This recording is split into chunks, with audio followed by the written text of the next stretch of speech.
Ele foi presidente do Supremo Tribunal Federal. Joaquim Barbosa, venha para cá.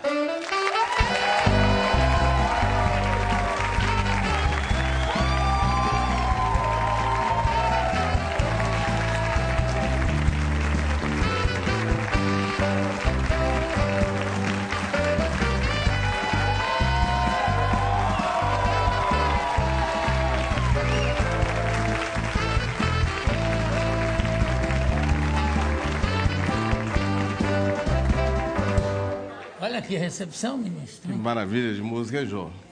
A música e os aplausos.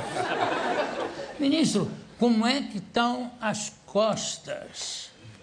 Elas incomodam, mas estão um pouco melhor, convivo melhor com eu tenho uma dor lombar que é um inferno. Eu digo que eu não faço pilates, eu faço pilares. Quando eu estou andando e está doendo, eu encosto no pilar e pronto. Eu espero passar. Porque é um inferno. Quando dá, é uma coisa pavorosa. Eu posso oferecer alguma coisa que tem água. Além da água, quer tomar alguma coisa que você quiser? Água, tomo água. Estamos com água. Qual é seu apelido de infância, ministro? Eu tenho alguns apelidos, depende da fase da vida. Na infância era Fritz, um apelido que surgiu assim na escola. Fritz. Fritz. Um apelido de futebol, né? E mais adiante, em Brasília, na época de faculdade, porque eu vivi uma parte da minha vida em Brasília, né? Surgiu Joca. Joca é bonitinho. Joca Agora, é engraçado... mas em família, meu apelido é outro, não tem nada a ver. A minha família, as pessoas mais próximas da família. Dito. Dito. Dito, porque meu nome é Joaquim Benedito. O nome do meu pai e da minha mãe, a junção do... Né? E você, como juiz, não tem discussão contigo, tenho dito. Pronto, acabou. Sem discussão. Nada, as pessoas têm uma imagem muito distorcida a meu respeito. Acho que não. Sou um democrata... Isso. À outrance, como se diz. Né? À outrance. Mas então, essa é a imagem que temos, pelo menos a imagem que eu tenho de você e que o Brasil tem de você, e essa imagem foi reafirmada durante todo o julgamento que você presidiu com uma firmeza irreprochável, já que estamos falando em expressões francesas. Agora, engraçado, na Alemanha tem o apelido de Fritz, porque Joaquim é um nome alemão, não é não? Joaquim é um nome alemão, português. Espanhol, português, não é? Existe. Quanto tempo? Parece que volta de tempos em tempos, né? Como é que você foi morar? Como é que sua família foi morar na Europa? Minha família nunca morou na Europa, eu que morei na Europa. Eu foi? que sou o nômade da família. Minha família é quietinha, todo mundo ali em Brasília, né? Vivem todos em Brasília há décadas. Você nasceu em Brasília? Não, eu nasci em Minas Gerais, uma cidade muito próxima, Paracatu, e migrei para Brasília na adolescência. Pensei que seus pais tinham ido para Brasília. Não, eu fui sozinho primeiro. Agora, é curioso essa sua vivência fora do Brasil. Qual foi o país onde você se deu melhor? Assim, qual foi o país que você mais gostou de morar? Olha, depende muito da perspectiva histórica, né?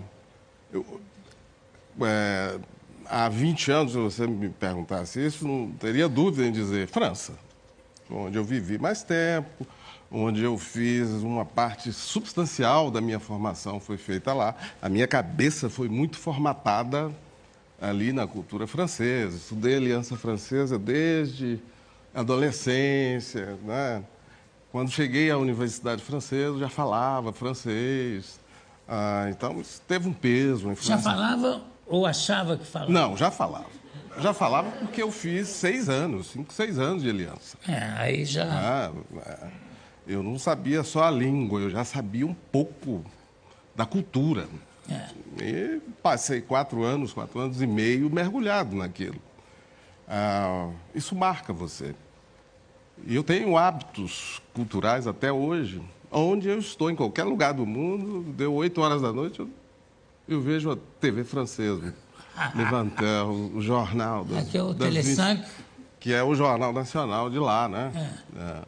Agora, você disse isso se perguntassem há 20 anos, mas hoje tem uma outra perspectiva? Eu tenho uma visão um pouco nuançada, porque eu tive outras experiências, né? Depois desse período da Europa, que começou era muito jovem, numa fase já mais madura, eu passei a ter experiências nos Estados Unidos, na Europa, mas num outro sentido, entendeu? Então não dá para falar a França. Não, sou bem nômade, gosto muito dessa vagabundagem intelectual. Um flaneur intelectual. Hora me interesso por isso, daqui a pouco pulo para outra coisa. Assim. Você, de certa forma, no melhor sentido da palavra, você se considera um anarquista? Nem um pouco. Nada. Sou super tradicional, mainstream. Né? Hoje me perguntaram, você é o quê? Eu sou um social-democrata clássico, naquele estilo europeu. Sim. Né? Não, mas e quando eu falo anarquista... O capitalismo é isso aí, nós temos que encontrar meios de mitigar os seus efeitos deletérios. E aproveitar os bons efeitos. E aproveitar os bons, saber aproveitar o seu lado bom, né? O lado criativo, da inventividade, do empreendedorismo sadio e não esse empreendedorismo malsão que nós temos aqui. Mas... Agora, quando eu falo anarquista, me entenda, não é no sentido político, é no sentido de totalmente livre no pensar. Sim, eu sou um livre pensador, sem dúvida, sem dúvida. Não, nunca tive amarras, né? Isso. Nunca gostei de me filiar a grupos, a correntes. Não gosto, não é do meu temperamento. E isso me dá uma independência muito grande, de dizer o que pensa. Isso nota-se. Dizer o que pensa, né? Às vezes de maneira muito dura, como disse o New York Times a meu respeito. A blunt justice. Blunt? A blunt. Agora, o que você tem feito... De língua muito solta, franca, né? Dura. Dura, mas esse duro tem afeto também, claro. Claro. Porque, Jô, diferentemente de marcas que caracterizam o brasileiro, né? A história do tapinha nas costas, da amizade, do jeitinho, eu não tenho nada disso. Isso é uma imagem assim também meio Walt Disneyana do Brasil, né? Do caricatural, né? Caricatural. Isso me irrita, me deixa mal, sabe? Ver o meu país ser caracterizado assim. Quando eu estou fora, eu vejo essas coisas, nossa. Eu me lembro quando eu vi Cidade de Deus, eu estava em Los Angeles na época, estava na universidade lá. Eu entrei no cinema, comecei a ver Cidade de Deus. Era um cinema alternativo da cidade, um dos raros. Chegou a metade do filme, eu vi a plateia, as reações, eu saí do cinema. Eu não aguentei aquilo. Tá certo. Não aguentei. Você achou que era... que era muito clichê para cima do meu país, né? E isso realmente deve ser uma coisa irritante quando você vê o país retratado de uma forma como também se o país fosse só aquilo. Né? Só aquilo, Agora, sem dúvida que nós contribuímos para isso, né? O governo para esse clichê. O governo brasileiro, durante muito tempo, contribuiu para isso. Você lembra daquelas propagandas da Embratur? Né? Uma coisa absolutamente inaceitável. Você bota a mulher com roupinha curta, de bunda de fora, para fazer propaganda do país. Com a bunda. Com a bunda, isso é um horror, não é? O complexo de vira-lata ajuda demais a criar essa imagem, não é? O brasileiro, não só o brasileiro da elite econômica, mas política, social, abaixa muito a cabeça. para os gringos, né? É isso que eu quero dizer. Os chamados gringos. E, na realidade, essa visão, eles é que tem muito da gente, né? Do submisso. Sempre me lembra também, durante muito tempo, eram os mexicanos que faziam esse papel, né? Isso está muito bem tratado nos filmes, né? De tirar o chapéu pela frente. Perdão, senhor, é tudo uma coisa. Recentemente, veja a gafe cometida pelo presidente do México quando convidou o Donald Trump durante a campanha para ir ao México. A imagem é simplesmente devastadora. O Trump com toda aquela sua arrogância, aquela imponência, e o presidente mexicano olhando assim, de cabeça baixa. Aquilo arrasou o presidente do México perante o país. Totalmente. Um soco no estômago dos mexicanos ao ver o país, o presidente dele se submeter daquela forma. Eu sempre faço uma imagem de que o americano tira, quando está diante de um mexicano, tira o chapéu normalmente. Agora, sempre que o mexicano tira o chapéu, é sempre pela frente, é uma coisa assim bem submissa. Era assim. Era.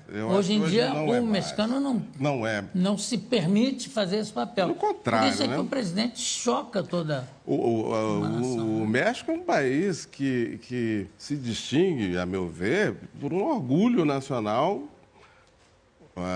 bem detectável. Né? Eles gostam, né? Eles valorizam muito certos aspectos da cultura, a herança indígena, tudo isso é muito fácil, é visível no México quando você chega. Agora, depois que você deixou o Supremo, Sim. O que você tem feito? Eu tenho feito duas coisas, Jô. Há cerca de um ano, eu comecei uma atividade de consultoria jurídica. Abri um pequeno escritório aqui em São Paulo, especializado no qual eu dou a minha opinião sobre determinadas questões. Sobre questões tributárias, sobre questões relacionadas aos vínculos entre nós, cidadãos, as empresas, com o Estado, ou seja, tudo aquilo que eu sei fazer, que eu conheço muito bem. E dou também minha opinião sobre uma atividade um pouco menos frequente, mas que também faço, que é a área criminal. Também? Também. Você sabe que o seu nome... E a segunda atividade é que eu dou palestras Brasil afora. Isso talvez seja a mais agradável de todas, né? É a mais agradável, mas ela é bem trabalhosa, né? Porque o país com essas dimensões continentais, claro. Você, para dar uma palestra em certos lugares do Brasil, você leva 3 dias. Você vai na véspera, faz o deslocamento na véspera, tem o dia do evento, no dia seguinte você não tem como voltar. Né? Um pouco o mesmo roteiro do artista, quando sai em turnê. Também, não é? É muito agradável quando você está fazendo. Sim. Mas chegar e depois voltar não é a mesma coisa. É uma logística bem complicada num país dessas dimensões, né? Mas é muito agradável também. Eu descobri muita coisa, um Brasil que eu não conhecia, né? O Brasil de cidades médias, dinâmicas, que eu tenho certeza... A maioria dos brasileiros que vivem nas grandes cidades não conhece, não sabe, né?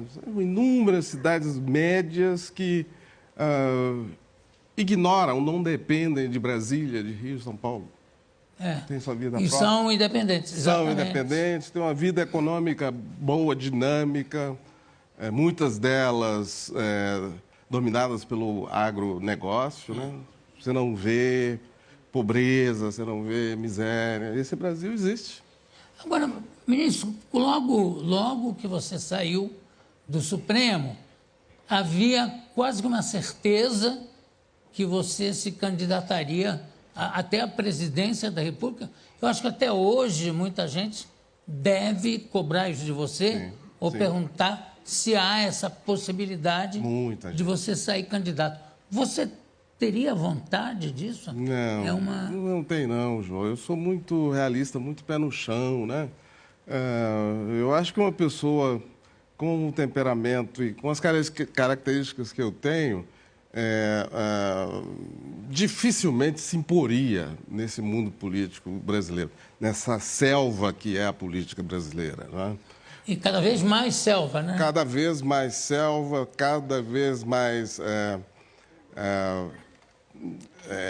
insuportável, desrespeitosa para com o público, para com o eleitor, né? O político brasileiro se notabiliza hoje pela falta de respeito para com a nação. Perderam o pudor. Totalmente. Perderam totalmente o pudor. Estamos passando por um momento exatamente onde isso fica absolutamente à mostra. Sim, né? Quer dizer, claro.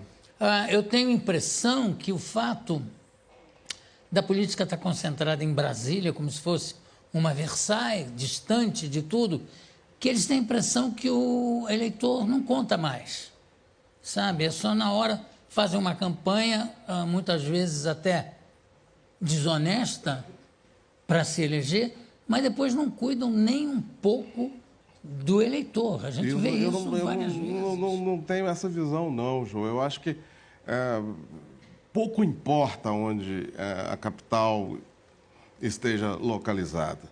O que há no Brasil é um sistema que não consegue atrair pessoas interessantes para políticas, pessoas que tenham no centro do seu interesse os interesses da nação.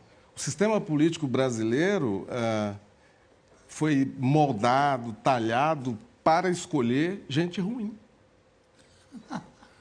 Agora, você sabe que eu costumo dizer aqui no Meninas do Jô, que hoje em dia tem um instrumento que é o celular, que seria um instrumento fantástico de pressão aos políticos, né? Mas que não é utilizado mal e porcamente com alguns sites ou com bobagens, quando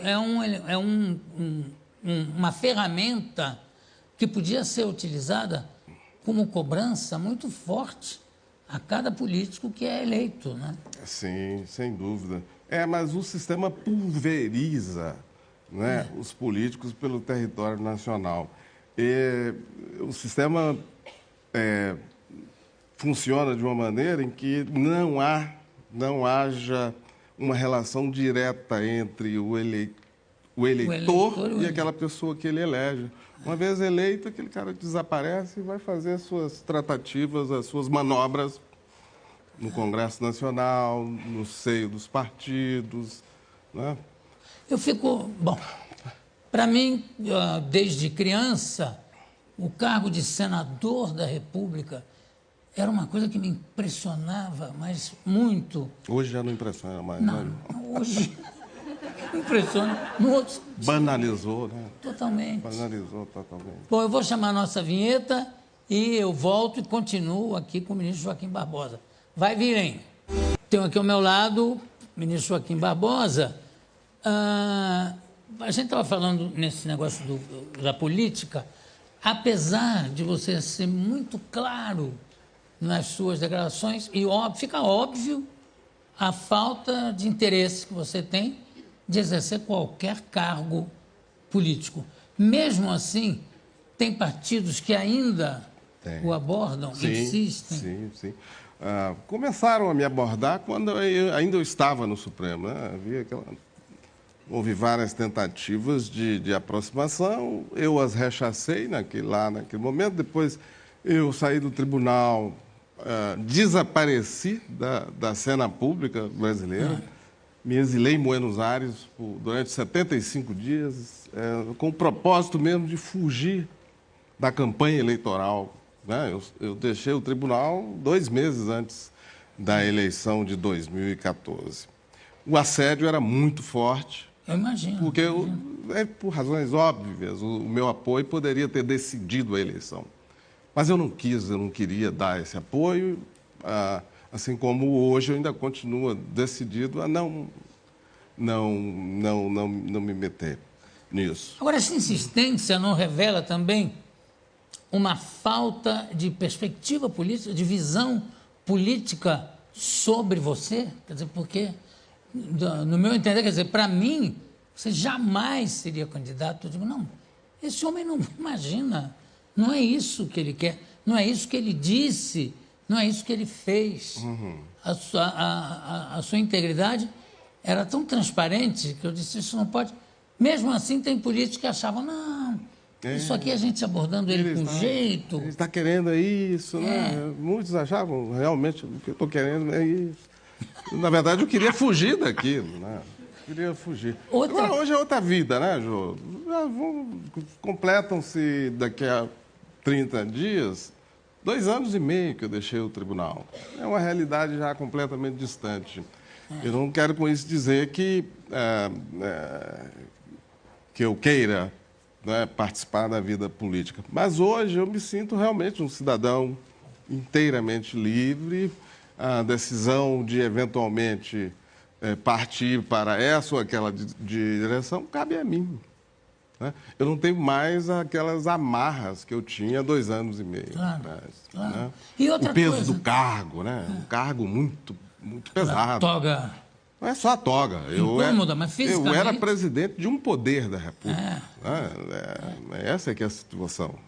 Estava ali, né, eu simbolizava todo um conjunto, né, de instituições essenciais, chamado Poder Judiciário. Outra coisa, muita gente... É um negócio que, à medida que o tempo foi passando, é que as pessoas começam a perceber a independência de um ministro do Supremo. Sim. Porque aí tem muita gente que diz, não, ele foi nomeado pelo Lula, foi nomeado pelo PT, então o voto dele será sempre a favor do PT ou do Lula. Sim. E eu dizia com amigos, é aqui mesmo na produção, eu dizia, as pessoas estão tão enganadas porque exatamente esse homem é livre para decidir o que ele acha que é justo. Por isso é o poder supremo, quer dizer, daí ser a Corte Suprema e o poder supremo. Jamais ele vai se entregar, né, ou aceitar uma opinião que não seja dele, formada por ele. Claro. Olha, eu concordo inteiramente com você, Jô, mas eu acrescentaria o seguinte, no meu caso... Sempre houve um desconhecimento muito grande a respeito do que eu sou, de como eu ajo, de como eu penso. Por quê? Porque eu nunca falei muito, né? Em 11 anos de Supremo, eu dei 2 entrevistas para a televisão, 2. Eu raramente dava entrevista, embora se falasse muito a meu respeito, né? Mas o fato é o seguinte, o fato é que eu cheguei ao Supremo Tribunal Federal... já com uma bagagem muito grande, né? Eram mais de 30 anos de experiência de Estado brasileiro. Eu fui um servidor do Estado brasileiro durante 41 anos. Ingressei aos 18, dos 18 para os 19. Então, quando eu cheguei ao Supremo, já tinha essa experiência de ter trabalhado no Poder Executivo, no Poder Legislativo, no Ministério Público, e fiquei 11 anos lá. Isso não era visto na perspectiva externa, o grande público não sabia disso. Ele foi nomeado pelo Lula. Isso, para mim, era um detalhe irrelevante. Eu acho que era, mais do que relevante também, era uma consequência de anos e anos de trabalho dedicado. Claro. Evidente que tinha que haver essa consequência. Agora eu vou fazer uma pergunta muito indiscreta. Sim. Quantos anos você tem? Nossa, João, que horror. Essa pergunta. 62. 62. Então você começou... Eu perguntei para você. Comecei garoto, né? Começou menino. Eu trabalhei criança. Antes de ingressar no serviço público, eu já tinha trabalhado com meu pai. Essa é a realidade... de toda criança pobre como eu era. Começa a trabalhar Começa a trabalhar muito cedo, antes né? da hora. Quando eu concluí faculdade, eu já tinha uma experiência, já tinha uma bagagem muito boa. Já tinha renda, né? Própria, né? Própria e boa. Boa. Para a realidade brasileira da época, né? Agora, ministro,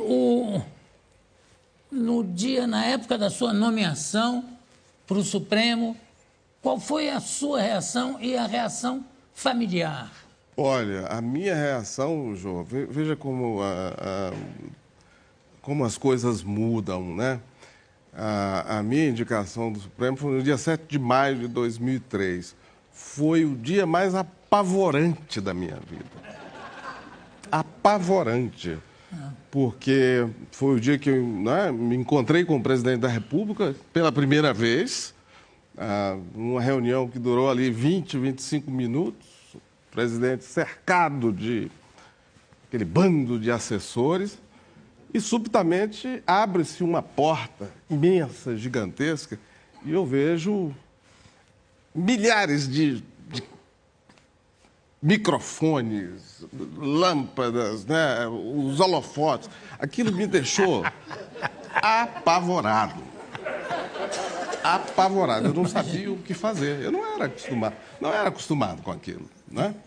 Mas com o tempo, né, o nosso trabalho ali no Supremo, você trabalha num aquário, né, o Brasil inteiro assistindo. Com poucos meses eu já tinha me acostumado àquilo. As câmeras da TV, né? Os microfones. Os microfones, aquilo se torna rotina. Agora, o fato tem muita gente que acha que o trabalho do Supremo não devia ser televisionado, não devia ser mostrado para o público. Eu acho que foi, em certos momentos, isso foi fundamental para que se tomasse conhecimento. Eu acho que tem que ser mostrado tudo. Tudo, né? Tudo, claro. Tudo. A transparência tem um efeito purificador, né? Tem que mostrar tudo para que o cidadão veja aquilo ali, entenda e faça o seu próprio julgamento. E veja quem... E o cidadão faz isso. O telespectador, o cidadão que acompanha ali os trabalhos do Supremo, assim como o trabalho de outros tribunais, sabe fazer a distinção entre o joio e o trigo em meio àquele juridiquês não é? Intraduzível. As pessoas sabem. Claro que sabem. E a Câmara está querendo votar um projeto para proibir essas transmissões. O Congresso Nacional está numa fase de... entrou numa escalada de perseguição e tentativa de silenciar o Poder Judiciário. Essa é que é a verdade. Nossa, agora então são campanhas em cima de campanhas para cercear o máximo possível. Pois é. Essa madrugada, né, nós tivemos essa notícia aí da aprovação de um projeto de lei na Câmara. Isso ainda não significa que vai se transformar em lei, mas que é uma tentativa clara de intimidação. A lei de abuso de autoridade. De abuso de autoridade. É uma tentativa de intimidação. Mas eu não acredito que isso vá prevalecer. Eu também espero que não. Eu acho que o Senado tem um pouco mais de responsabilidade do que a Câmara. Ele foi concebido para isso, né? Para corrigir isso, a sua função é essa. E se não houver o veto do presidente da República, eu espero que o Supremo, em breve tempo, declare a inconstitucionalidade dessa tentativa de intimidação. Vergonhosa. Vergonhosa. Eu queria fazer uma pergunta a você, que, pelo amor de Deus, não é com o intuito de saber a sua opinião sobre esse ou aquele juiz do Supremo, mas, como jurista, o que você acha da medida tomada pelo ministro Lewandowski, quando presidindo o Senado, de dividir o impeachment, dizer, não, vale só essa parte aqui não precisa. Sendo que já teve um presidente anteriormente cassado plenamente, em todos os sentidos. O que você achou dessa decisão? Na verdade, eu sou muito pragmático, né, João? Eu acho o seguinte, eu vejo a coisa pelo que ela é. Na verdade, aquilo foi uma decisão tomada pelo Senado. Foi o Senado que decidiu que não aplicaria a pena acessória, né, de interdição de exercício de cargos públicos pelo prazo de 8 anos. O Senado assim decidiu, e ao decidir assim, o Senado, na verdade, emitiu uma mensagem ou se deixou trair pela seguinte mensagem: bem, os fatos cometidos pela presidente, os atos praticados, se é que foram praticados por ela, não são tão graves assim, não. Nós vamos afastá-la, mas não vamos aplicar a pena. É uma decisão do Senado, uma decisão política. Totalmente política. A decisão ou a não decisão do presidente do Supremo ali, dependeu, a meu ver, não teve esse peso, não teve todo esse peso. Seguiu a tendência ou a corrente de todo o Senado, quer dizer, foi só... Claro, ele simplesmente ratificou, né? Deve ter havido tratativas ali antes do início da sessão e ele simplesmente ratificou. Então, critiquem o Senado. Muito bem, muito bem. Você sente saudades em algum momento das reuniões do Supremo? Eu sinto saudade de uma única coisa, João. Da adrenalina que existe nos dias que antecedem os julgamentos. Sim. Porque a atividade de ministro do Supremo é muito intensa. Eu costumo dizer o seguinte: você acorda de manhã e já começa a tomar decisões. Decisões graves, decisões que afetam interesses da grande maioria das pessoas, interesses econômicos. Então, é um tomar de decisões contínuo. E existem 3 dias da semana, durante 3 dias da semana, esse processo decisório é coletivo e público. Então, você tem que se preparar. Você se prepara algumas semanas antes, para outros casos mais de rotina, você se prepara no fim de semana anterior. E eu sinto falta dessa adrenalina, mas é só disso.